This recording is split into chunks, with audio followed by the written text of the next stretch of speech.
Welcome to the webinar, Making Culture Count. Advance your digitization strategy by doubling down on culture. My name is Laura Beth Ezel, the moderator for HR Dive's Brand Studio, and I'll be facilitating today's discussion. Now, before we get started, I just have a few housekeeping items. Please note that slides will advance automatically throughout the presentation. To enlarge the slides, click the Enlarge Slides button. That's located in the top right-hand corner of your presentation window. If you need technical assistance, click on the Help widget. That's located on the bottom left corner of your console. We'll also have about 15 minutes for questions. If you have a question for our expert today, please submit your question in the Q&A widget on the left-hand side of your screen. If we aren't able to address your question on today's webinar, we will respond by email. Also, after the presentation, you will be able to access the on-demand recording of the webinar using the same link from today's live event. Now, let me introduce you to today's expert on this topic, Paul Mastrangelo, who is a PhD Principal Strategist at CultureIQ. Dr. Mastrangelo, thank you for joining us today. Oh, thank you very much. And thanks, everyone on the call for joining today. Really appreciate your time. So let me just give you a quick overview of what we're going to be talking about. We're going to spend the next hour talking about organizational culture and thinking about perceptions of organizational culture, particularly what HR leaders are saying about org culture. This comes from some research that my company, CultureIQ, actually had done with folks at Bloomberg called an HR Dive playbook. So we'll talk more about that. We're going to talk about how we think about, we at CultureIQ think about organizational culture when we work with some of our clients, and thinking about your role, many of you in human resources. We believe that human resources does in fact deserve a seat at the leadership table, and talking about organizational culture is a pathway to getting there. And so indeed, we talk a lot about making culture a competitive advantage. And as you'll see in these slides, we're going to be thinking about how do we make culture less of a soft and fuzzy concept and more of a tangible concept that can be more easily monetized. So that's where we're going. And indeed, we'll try to go specifically on a deep dive on digitization. And hopefully I'll start to say that one way instead of digitization or digitalization or digital transformation. We'll talk about those terms in a little bit. And then finally, we'll think about how do we build a culture in terms of the full employee life cycle. So that's where we're going today. So let's get started.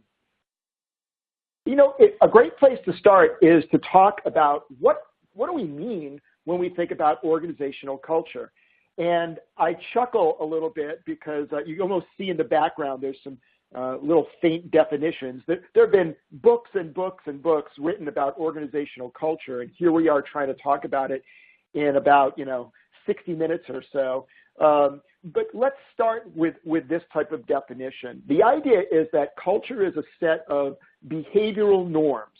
Now, norms, that term, a norm is something that people do either because they're told that it's the right thing to do, or they look around them and they realize everyone else is doing it.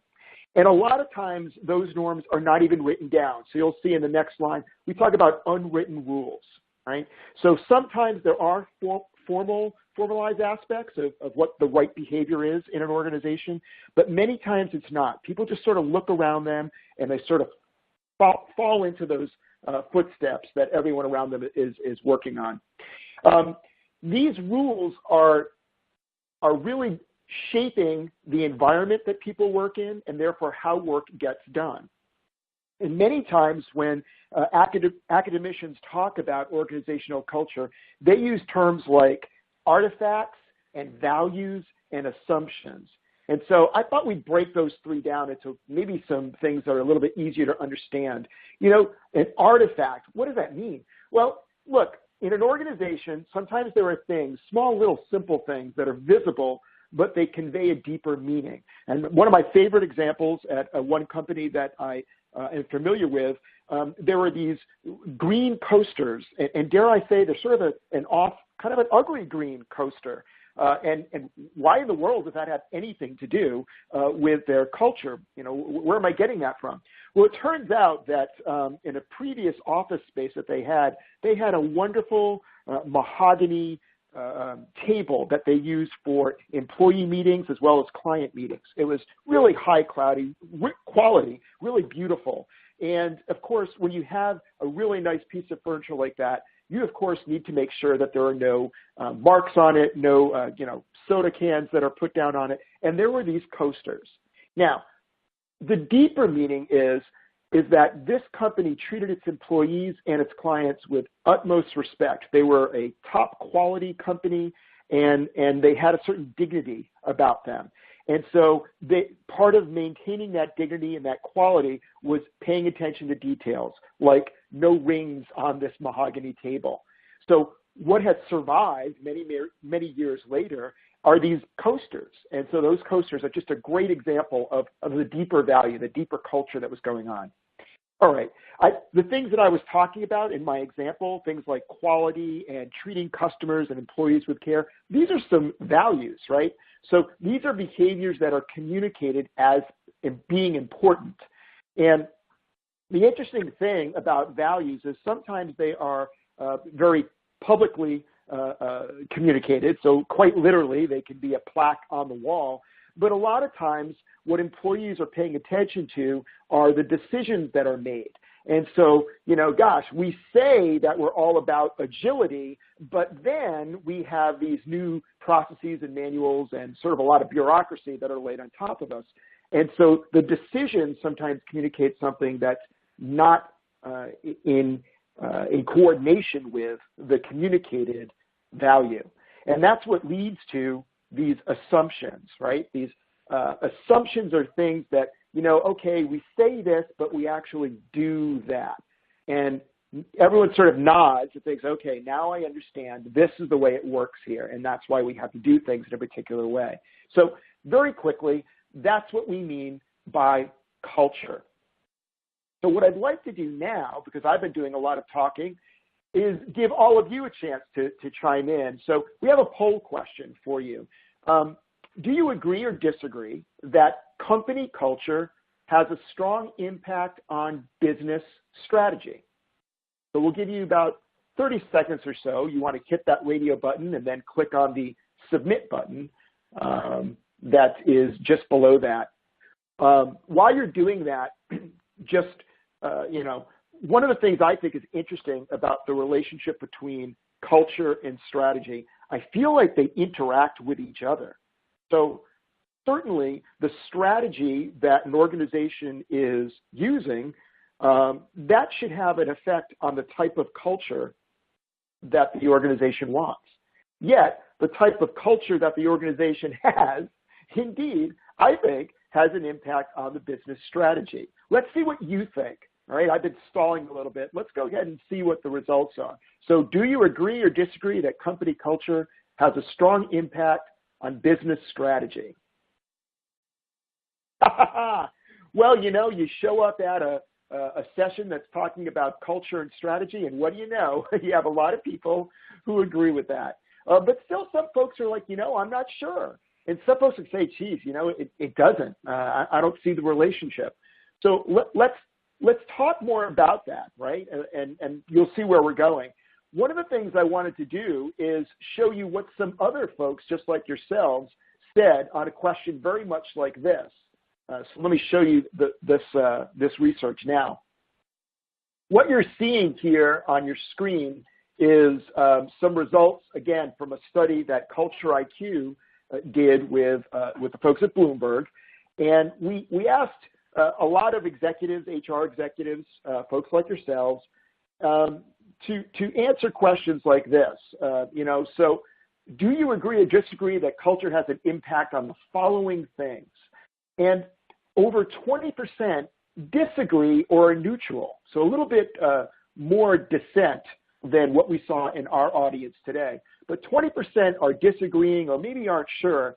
if culture has an impact on business strategy, as well as things like compensation and client relationships and profitability and some other areas.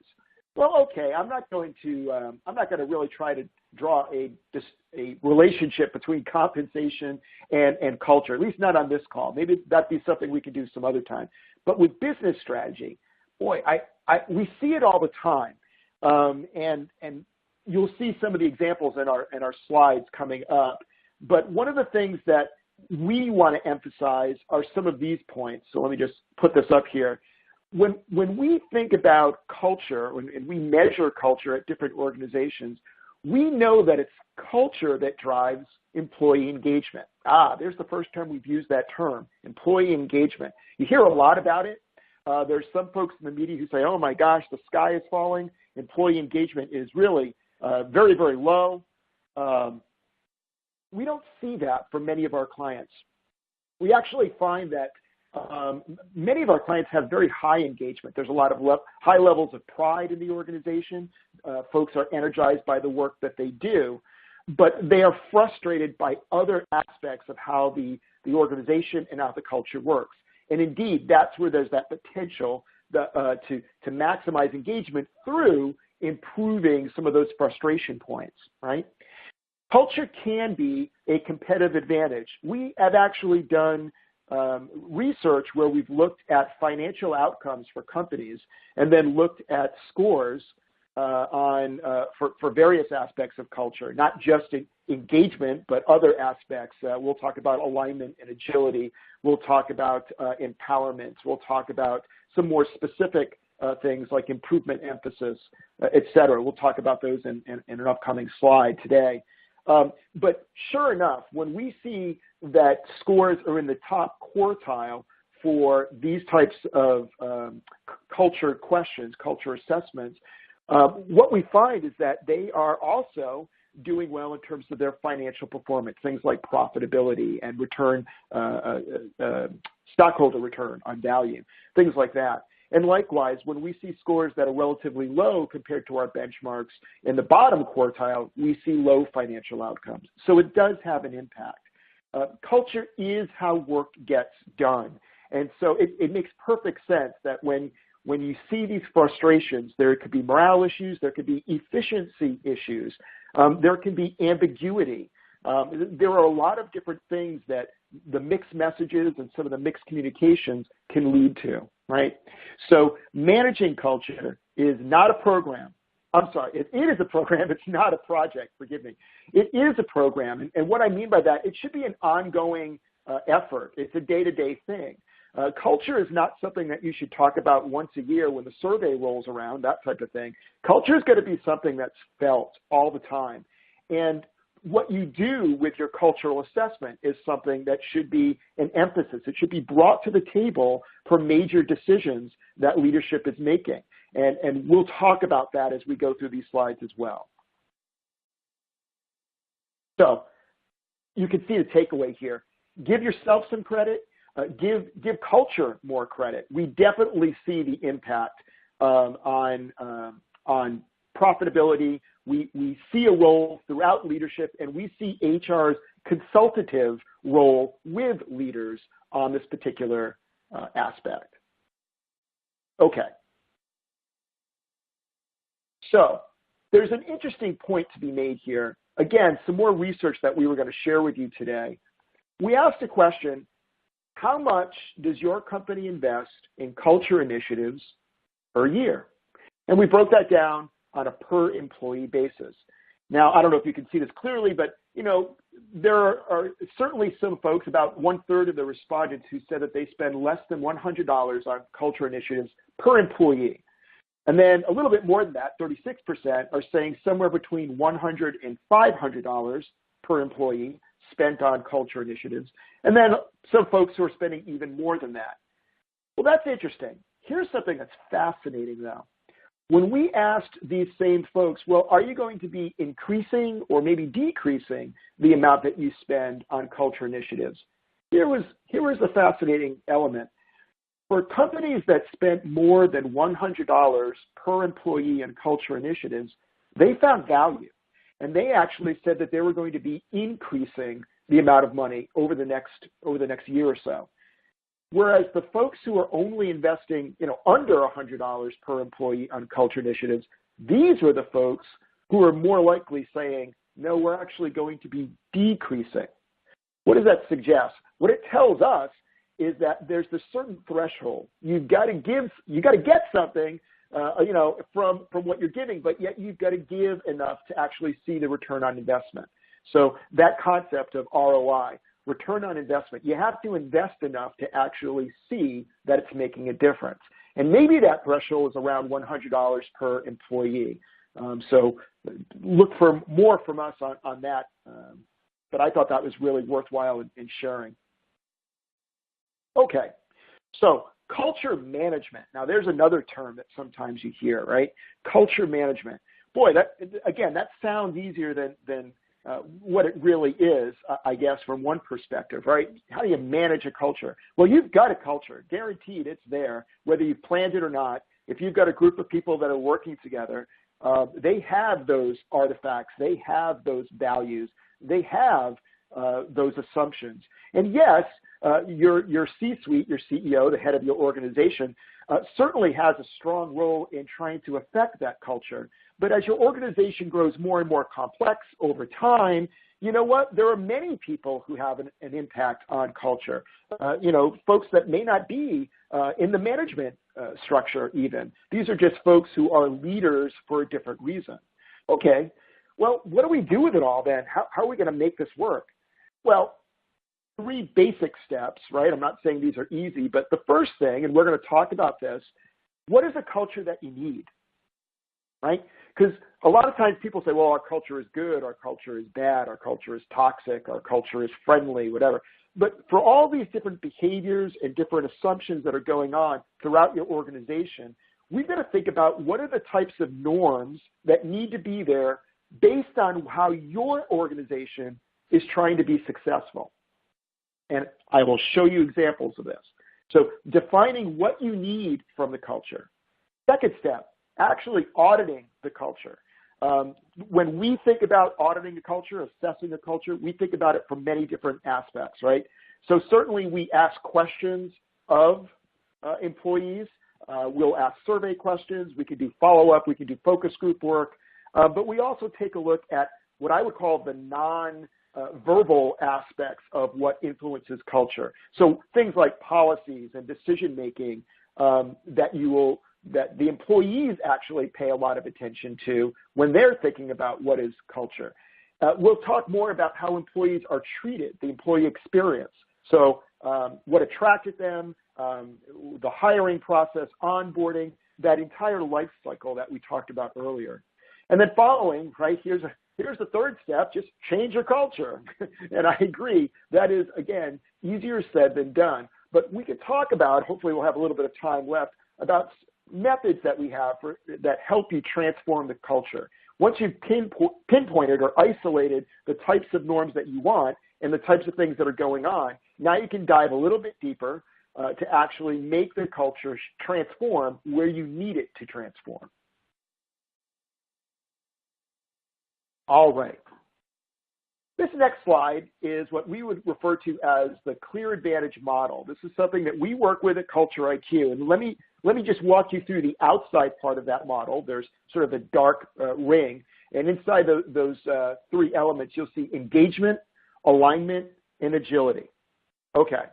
For any company in any industry, we have data that shows us that you want higher employee engagement, higher strategic alignment, and higher organization agility.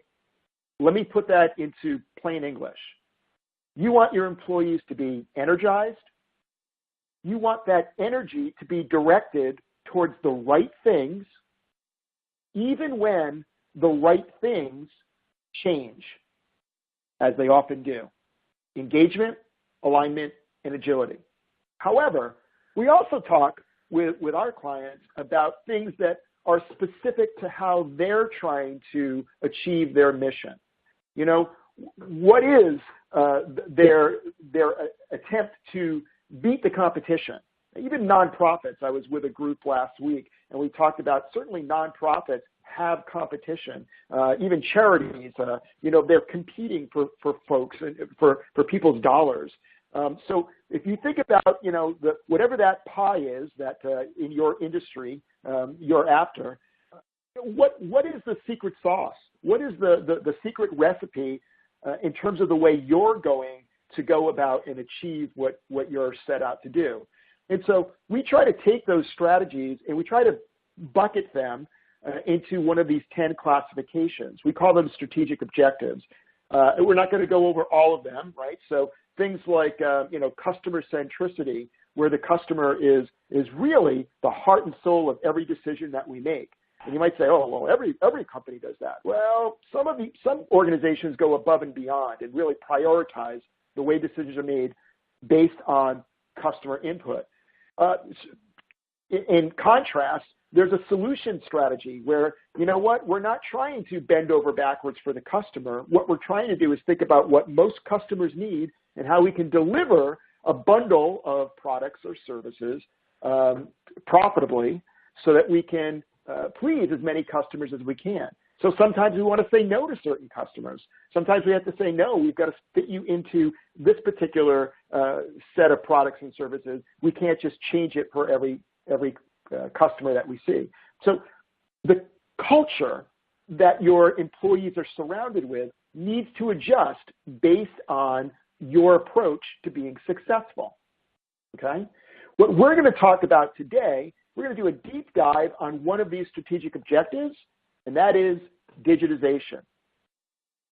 So let me try to define what in the world is digitization. So I've got a nice little definition right here.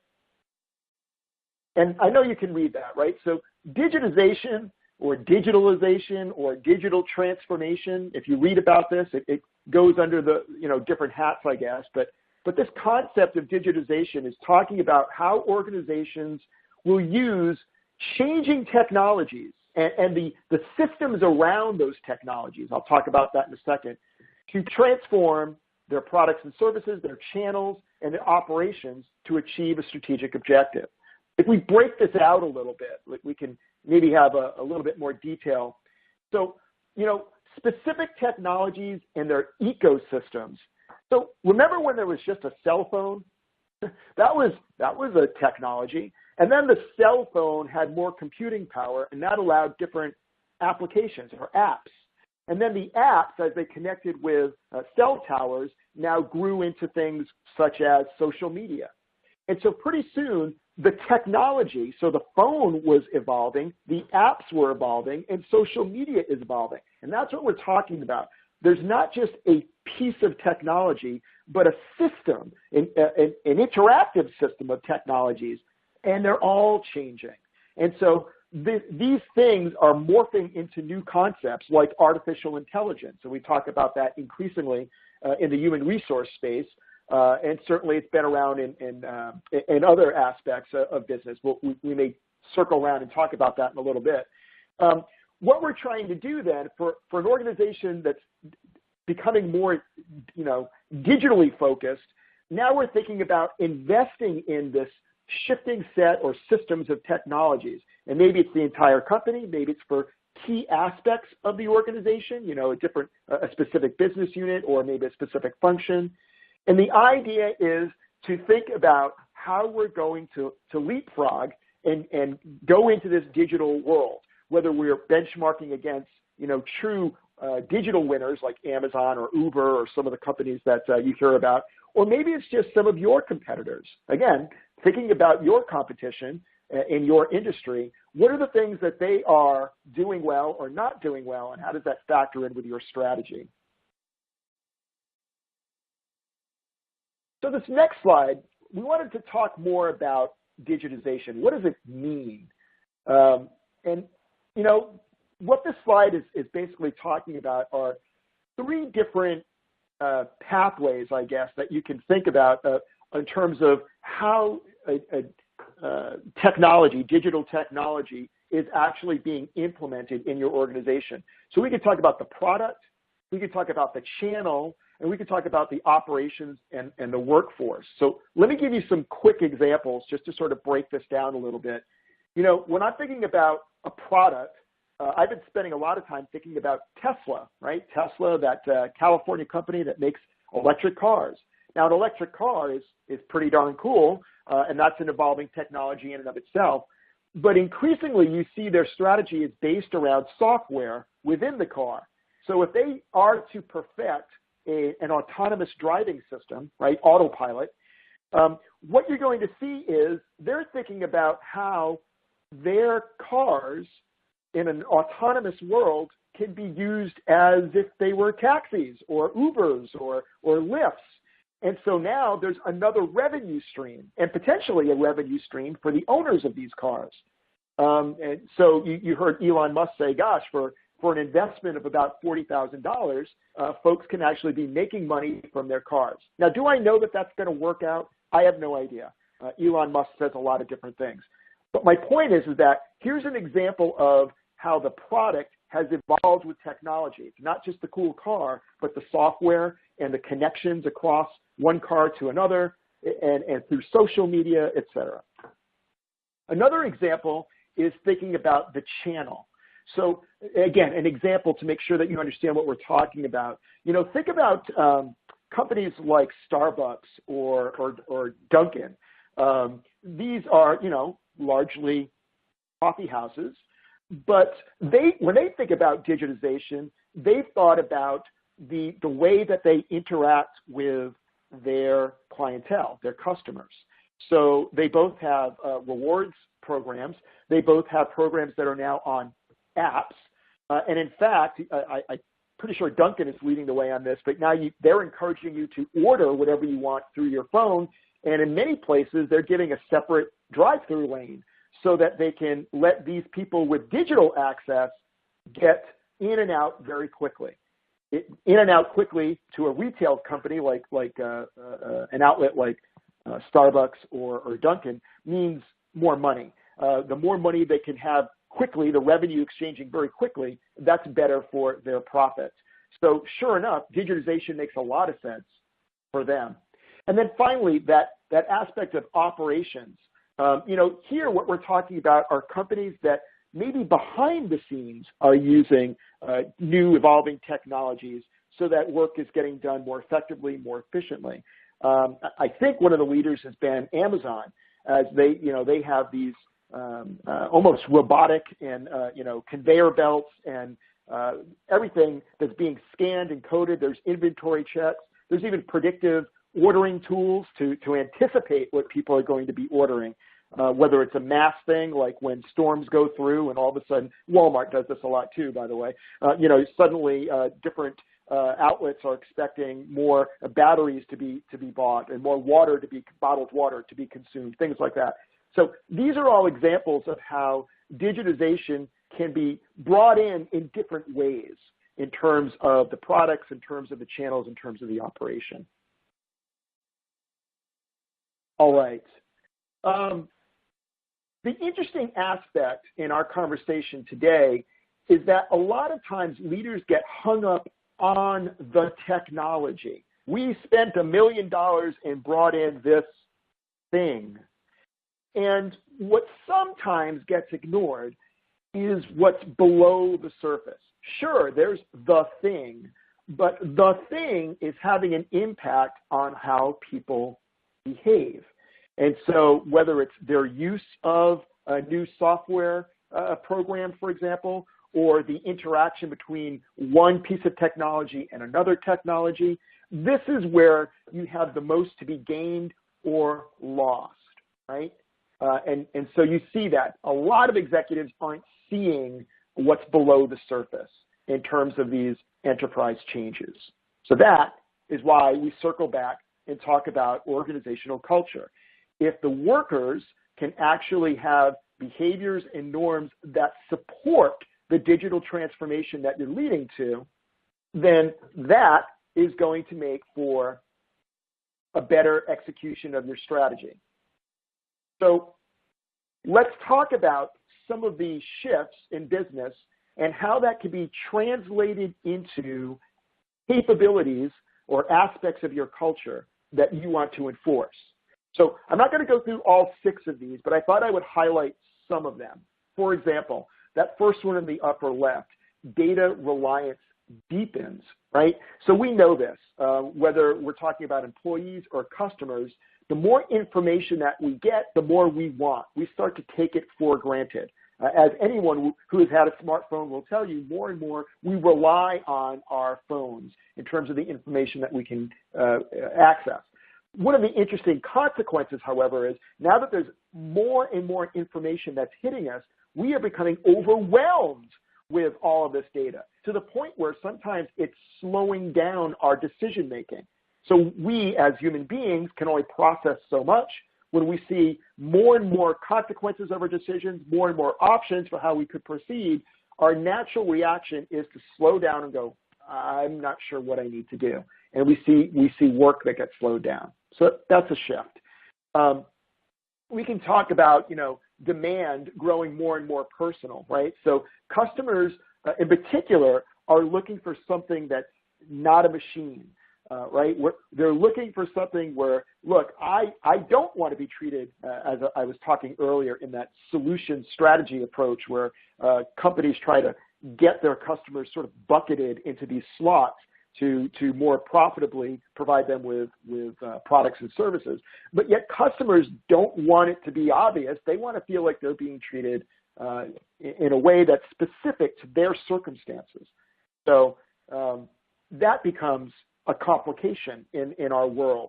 And you can read some of the other ones too, right? One of the ones that certainly shows up a lot in the press is the realization that more and more human work is actually turning over and becoming a mechanized or a machine-oriented work. So we talk about that a lot in manufacturing. I think there's examples in a variety of areas. I think there's new equipment. I don't know why I'm talking about Dunkin' so much today, but maybe I need more caffeine. But in any event, Dunkin' has moved over to machines that basically it's a push-button latte. And so there's less and less of that barista approach that Starbucks might have. Why? Because the strategies are different, and you see that impact that it has on the money that they invest in machines versus personnel, but also what it does to the workforce and the type of people that they need at one type of organization versus another. Okay. Let me try and distill this for you because we've thought about digitization, and the way we've thought about it is to take these shifts in the business world and to sort of write about them as challenges, right? So employees expect an effortless experience in the workplace with their technology, and therefore that technology is going to be easier and simpler to use, just like they expect from their own personal digital equipment. Well, what does that mean? It means that there's going to be certain key capabilities, not just tools and technologies, but the way that those tools and pieces of technology are introduced, the way they're supported, and the way they're used.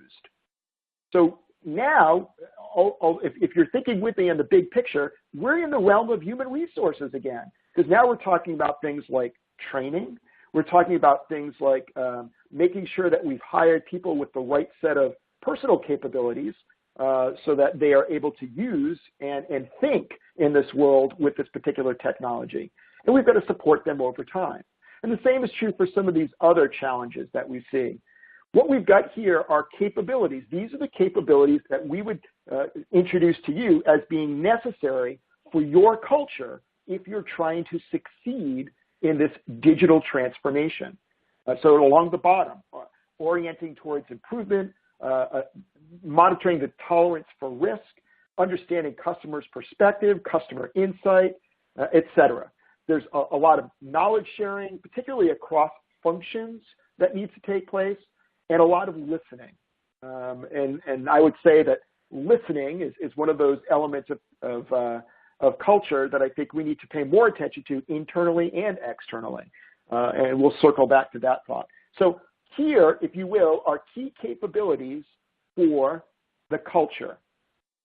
Not any culture, a culture that is being fit for a strategy that is based on digitization. What do we do with that? What do all of you do with these key capabilities? Well, what we're talking about is now taking that very business-specific set of aspects, cultural aspects that you need, and now put that as an overlay on some of the processes that you control within human resources, right? We talk about the employee life cycle. So what attracts people to our organization? How do we make the right hire? How do we onboard them? How do we make sure that they're being coached and managed well? We're developing their skills over time. We've got to make sure that they are rewarded. And of course, that there is this advancement, not only in career or job, but also in skill development too, right? Many different employees think about that, particularly younger folks are thinking that way because they're not sure if they're going to be in the organization forever and ever. But their skills are something that they can always put on their tool belt wherever they go.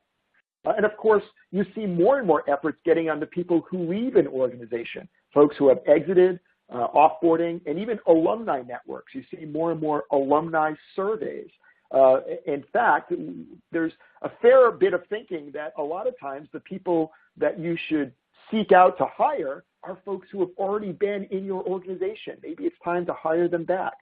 So, okay, if we take some aspect of, I'm sorry, I forgot to advance this slide. This is what I was talking about, the life cycle.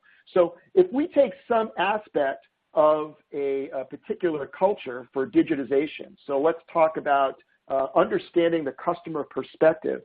You know, there's a way that we can think about, are we attracting folks who have a good ear, who are, if you will, have a personality that fits customer centricity or customer awareness? Are they, can they empathize with people? Can they understand just from a few bits of information what it's like for a particular customer? You know, what are they feeling or thinking about the product or solution that's being delivered? Now, I'm not saying that everyone necessarily needs that particular capability, but I could see some key roles where that might make sense. Likewise, when we're hiring, are we making decisions along those lines? You know, in terms of making sure that we're developing the folks who are high performers and also folks who have high potential to go even further in the organization. All I'm suggesting is that I think many times in human resources, we think of these as being processes that we tinker with, but we hope they sort of run on their own and they go off. But rarely do we step back and say, wait a minute, what is my organization trying to accomplish? Not my HR strategy. I don't mean that. I'm talking about the organization strategy. And if the organization is moving towards this direction, how does that affect all of these processes that I can control within human resources?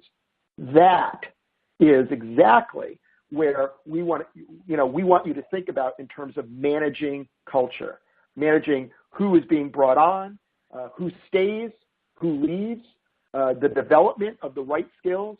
And of course, a lot of this is working with leaders because although human resources doesn't directly interact with all employees in your organization, a lot of leaders do, managers do. And so that means you've got to think about the type of skills and capabilities that your leadership team has. Why? Because that needs to fit the strategy that your organization has. So before I stop and give some time here for some questions, we just wanted to leave you today thinking about this big picture. So what have you heard today? You've heard a little bit about culture, hopefully maybe a slightly more concrete definition of what it means when we think about culture. And we're trying not to make it fuzzy. We're trying to make it a culture for a specific purpose. And that purpose is based on your organization's strategy. So what you can see here is, well, what are the greatest strategic objectives over the next 1 to 3 years? These are conversations that you can have with your C-suite leaders, right? So where are we going? Because remember, a lot of times it's not what the organization is currently emphasizing, although that's a good place to start. It might be what we will emphasize. We are currently this, and that means our strategy looks like X. However, we know over time we've got to become more of that, and that is going to require a slightly different approach. And as soon as you hear that, now you're thinking, all right, what are the elements within talent, the talent management, that will have an effect on these cultural aspects you need to be successful? So, okay, you saw an example that we played out here for digitization. We thought about the challenges in that realm, and we broke that down into challenges for the workforce and some capabilities that the workforce would need. And indeed, we've done some of this work on all 10 of those strategic objectives that I showed you earlier when I showed you that clear advantage model. These are things that you could think about on your own as well, certainly. That third question, are you fostering the behaviors that you need when you're communicating to employees? So communicate, I guess I want to put quotes around that. It's not just literally what you say to employees, it's those nonverbal communications. Remember I talked about deep assumptions, where we might say we value X, but then we do something that's in the opposite direction. Well, those are the types of things. That's where culture is really learned. And that's where you can get employees who are adapting and moving in a direction that might be very different than what leadership thinks of. Because a lot of times your leaders say, gosh, if we want to manage culture, we think about values, we communicate them, we put some plaques on the wall, and great, now we've got a culture. It doesn't work that way. It's more about the actions that take place and the perceptions of why those actions are taking place. And that is very much where we are with culture today. So I'm almost at the 45-minute mark, and so I am going to pause here and just think about, give you some time to come up with some questions that hopefully in the next 10 or 15 minutes I can respond to. Right, fascinating stuff, and I love the joke about digitization in the beginning because however you say it, but you did great with that, and I love the point you said. Culture is how work gets done. So just some great points being made, and so we do have some time to take some questions from our audience. If you would like to submit a question at this time, I have a couple in. If you are ready, we will move on to the first question here. Could you give me an example of how I should approach culture if my strategic objective is something other than digitization? Right. So, well, I'll give you a quick overlay, and then I'll give you some more specific hints that I think would make sense. So the quick overlay is sort of what I was trying to wrap up just now, right? So what we did in our work was we thought about the challenges that are facing a particular strategy, and we tried to break that down into what hits the employees in terms of their behaviors. So, what are the types of behaviors that they currently engage in, and what are the types of behaviors that will need them to engage in? It might be more or less, and what sort of transformation does that look like? If it's simply doing what you're doing now but doing more of it, well, believe it or not, that's a little bit different than saying not doing at all what we're doing now. We don't want to say yes to customers. We need to only say yes to certain customers, and we need to say no to certain customers. Oh, wait a minute. What does that mean? And of course, once you have what those challenges are, you can think about the capabilities, and now it becomes a matter of assessing where we are now, where we want to be, and how do we influence those. And you saw my life cycle example. But let me give you what I would suggest to you.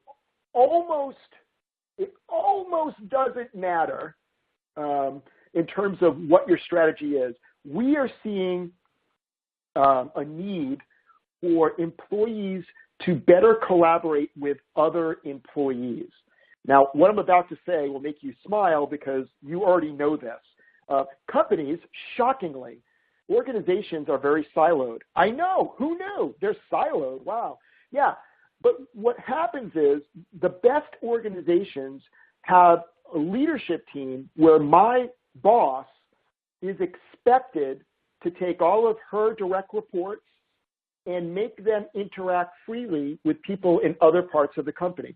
My boss is trying to take herself out of the way. And so more interactions mean quicker information, more specific information across different functions, across different divisions. So now with the information flowing in more quickly, you have the second thing I would focus on is, what do you need employees to do with this information? In many organizations, they need to be empowered to act on their own. And again, that means that your leadership team needs to be trained on how to get themselves out of the way. It's not about, I tell you what to do. It's more about, you already know what to do. I'm trying to help you do what you need to do.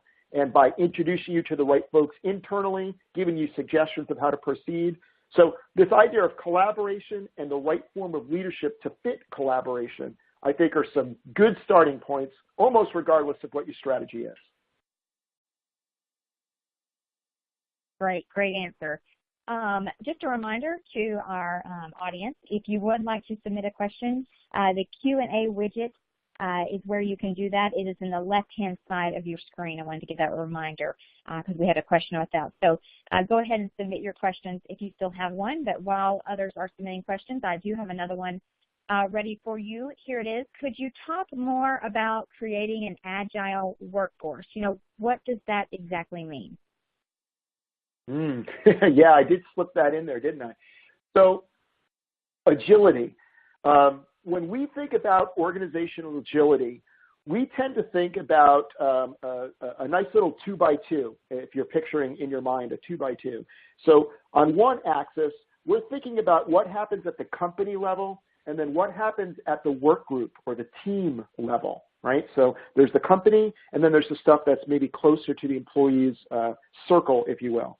And then on the other axis, we think about what is a reaction to change and what is a proactive approach change. So let me now we have 4 cells, right? It seems to me that many organizations are struggling at the company level in terms of how we as an organization react to change and how well we can even anticipate changes that are going on. If there's someone at the top level who's anticipating, that doesn't filter down very quickly, it seems, based on the work that I've done.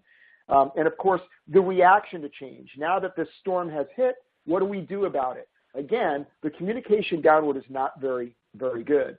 You see an interesting pattern, however, when you think about the same concepts of reacting to change and predicting change when you look at the work group level. Here, employees feel as if, you know what, maybe you've given me enough information so that we as a work group can plan what's going to hit us next. For the most part, I'm not seeing organizations doing that very well either. However, what is happening is you see workers are saying, look, regardless of all that, we get it done. This is what I call the hero mentality. So we come up with some bubble gum, a paper clip, and duct tape, and we make it fly.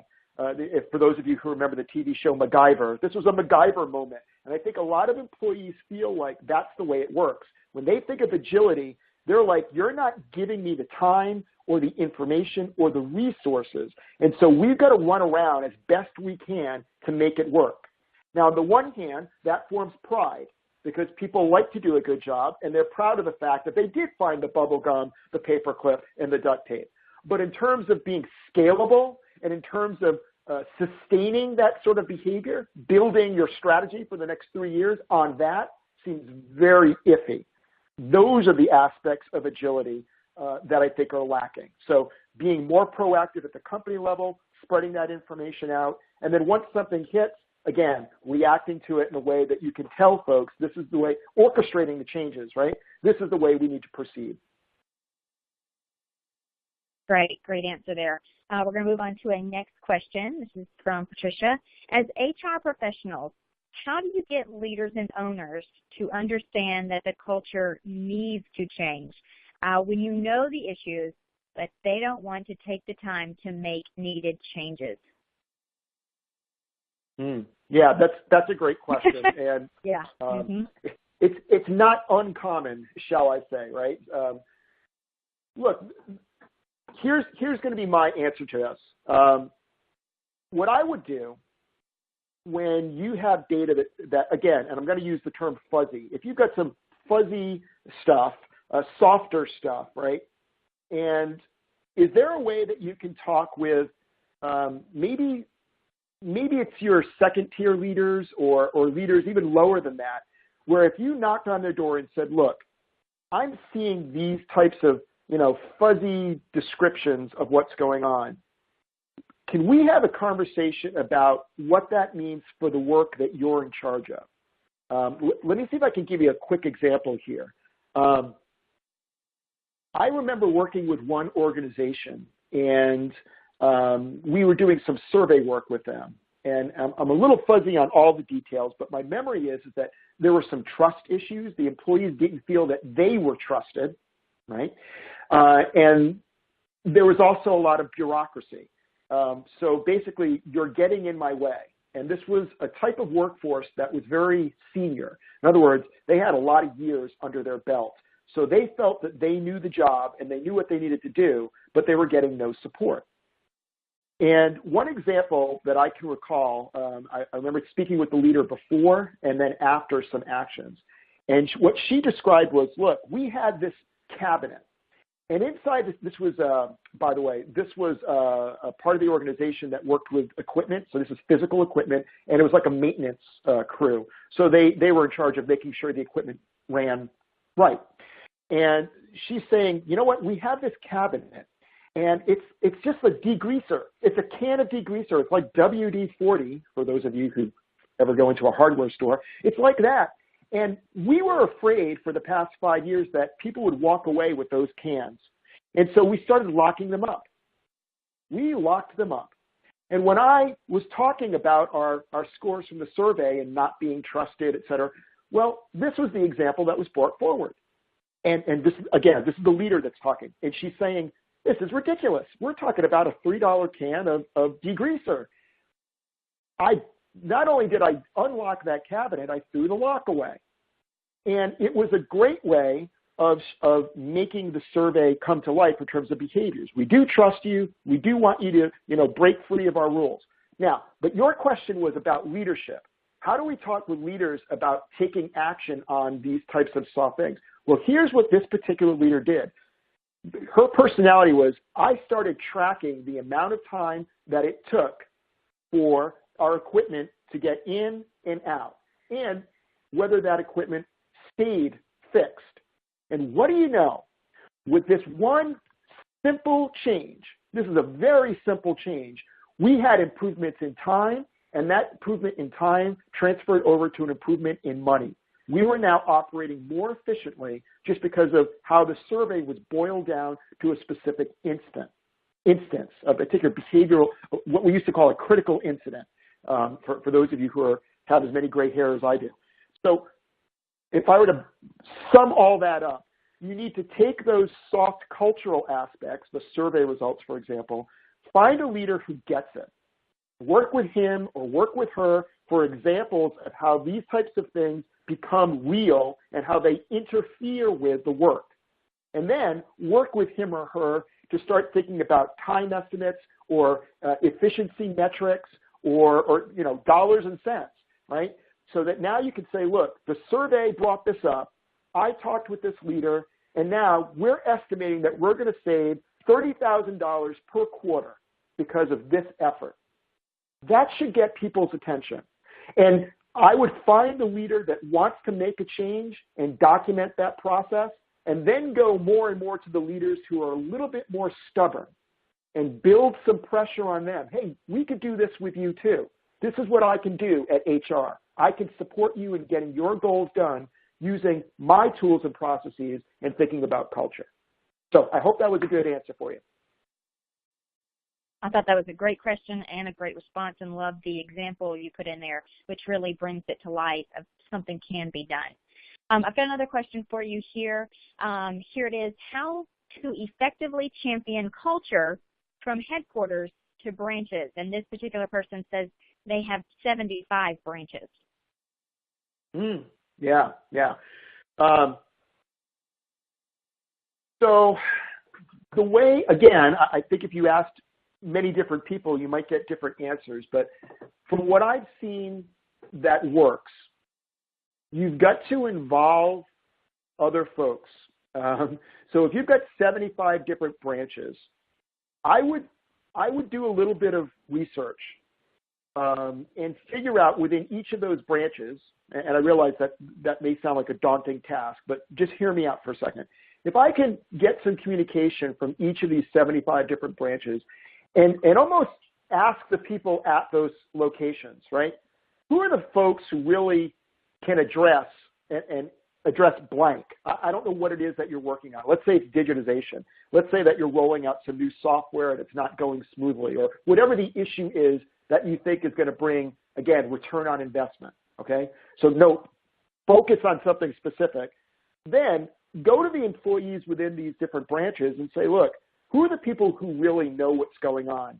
If you had to nominate someone to be on a virtual team, who would that be? Who would represent this? And don't, I'm not talking about the leader. I'm not talking about it's got to be someone who is knowledgeable about the process, or maybe there are multiple functions in each branch. I don't know. I don't know the specifics of your situation. But who are the people who need to represent?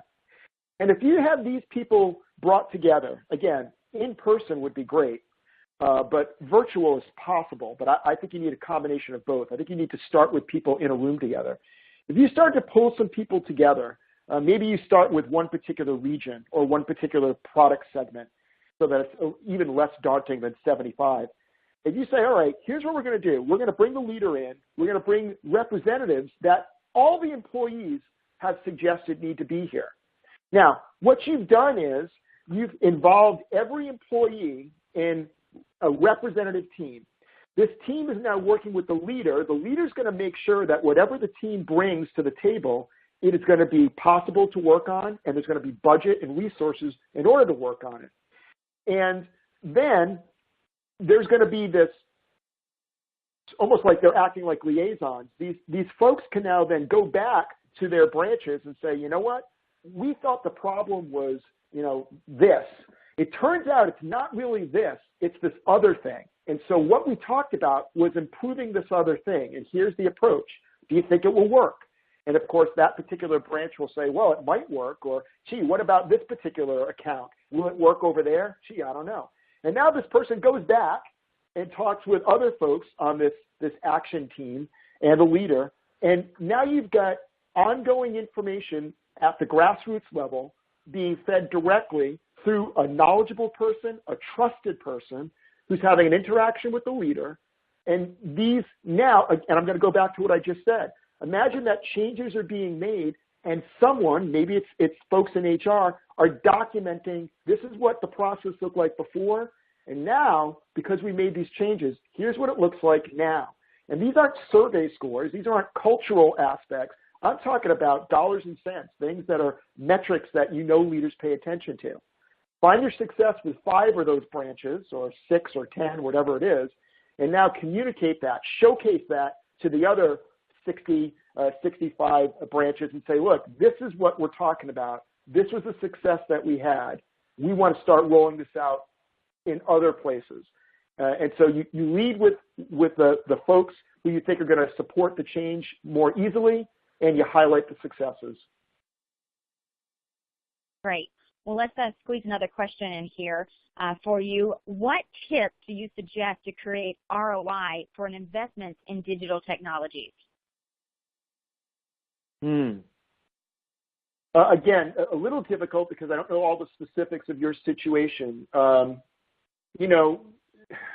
I don't want to lecture on return on investment, but it's a little bit of what I was just talking about. I think return on investment boils down to HR folks thinking in an area that maybe they're not used to thinking in.